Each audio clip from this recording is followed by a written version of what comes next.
Are genetics really that big of a deal when it comes to crushing your weight loss goals?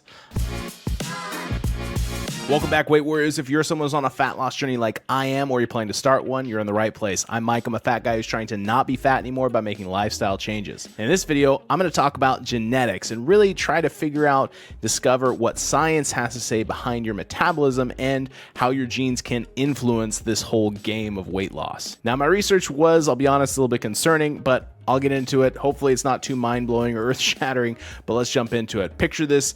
Your genetics, it's like this blueprint of who you are. It's essentially this recipe of what makes up you and how you're unique and different from everyone else. Everybody's genetics and makeup is different. We're all very different people. Everybody's a snowflake here. And when it comes to your weight loss and your metabolism, yeah, it's, again, everybody's different. And again, your metabolism, I've talked about in some of the videos, but essentially it's really, we're talking about your metabolic rate. Metabolism is a little bit of a slang term in the weight loss industry, but it is your metabolic rate, which again, it's heavily influenced by your genetics. And again, metabolic rate, metabolism, it's this powerhouse of how your body burns calories and determines how quickly or slowly you shed weight by taking the pounds of fat on your frame and converting those into energy when you're in a calorie deficit. So, how do our genes influence our metabolism? Well, research has discovered that certain genes do impact our metabolic rate and the speed at which we burn calories, or really how efficient our body is at burning calories. Meaning,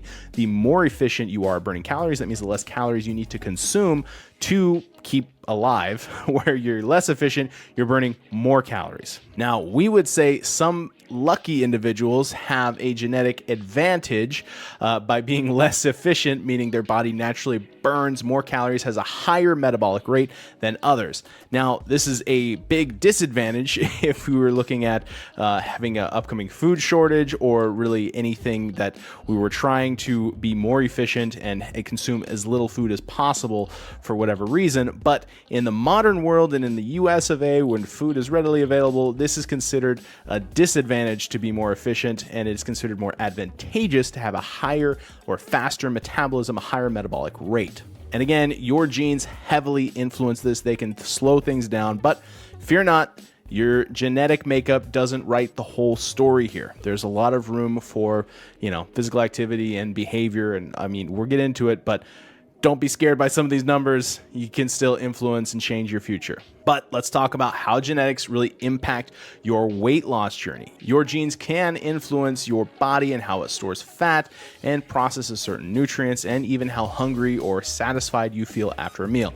But again, remember, it's not the end all be all. Your choices and habits have a much larger impact on your weight loss progress and your health overall. But studies have shown that genetics can make up about 40 to 70% of our metabolic rate, meaning there is a pretty significant swing in how genetics play a role in really you're going to be more prone to obesity or prone to be a slender person, which I think we all kind of know that, right? Because there are some people, it seems like they struggle with their weight their entire lives, where other people, it seems like they can eat whatever they want and they never gain a pound. But again, there is plenty of room for those of us like myself, who I am definitely prone to obesity, meaning I've been obese all of my life. But again, there's lots of room for lifestyle choices and environmental factors that can make up a difference. So I'm not going to blame my genes, and I encourage you not to either.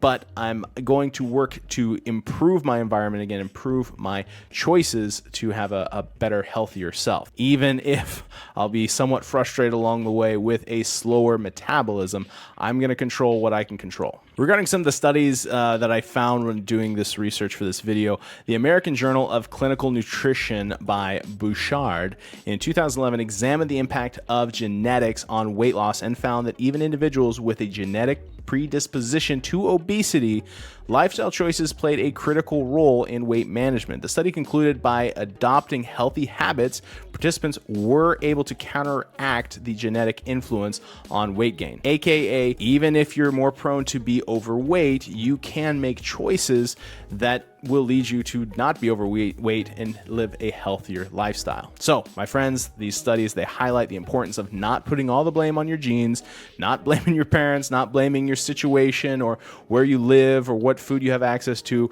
But if you're slowing with a slower metabolism or really struggling with weight loss, remember that you have more control than you think. Your lifestyle choices, again, environmental factors play a far more significant role, significant difference in achieving your weight loss goals. And again, I will acknowledge it's unfortunate that genetics do stack the deck against us.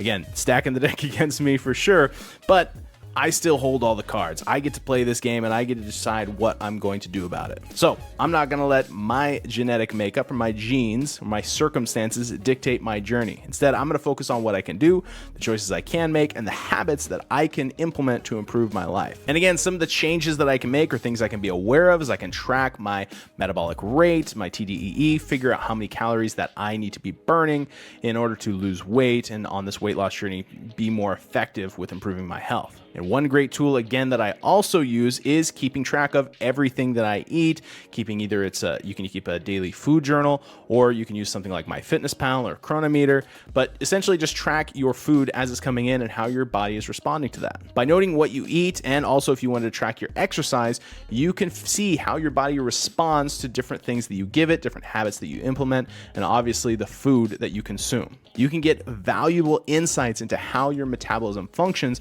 Additionally, regular check-ins with a healthcare professional or a nutrition coach can really help give you guidance along this journey and support you and navigate through this unique genetic landscape, we'll say, at least of you trying to lose weight. Again, I've just recently started working with a nutritional coach. It's been awesome. Highly recommend it. And definitely, if you can, try to make some of the changes in your life towards a healthier you. Now, again, your genes may be setting the stage here, but your actions are what's going to steal the show. Don't let your genetics hold you back from becoming the happiest, healthiest version of yourself. Keep pushing, keep striving, trust the process. Remember, this is a marathon, not a sprint.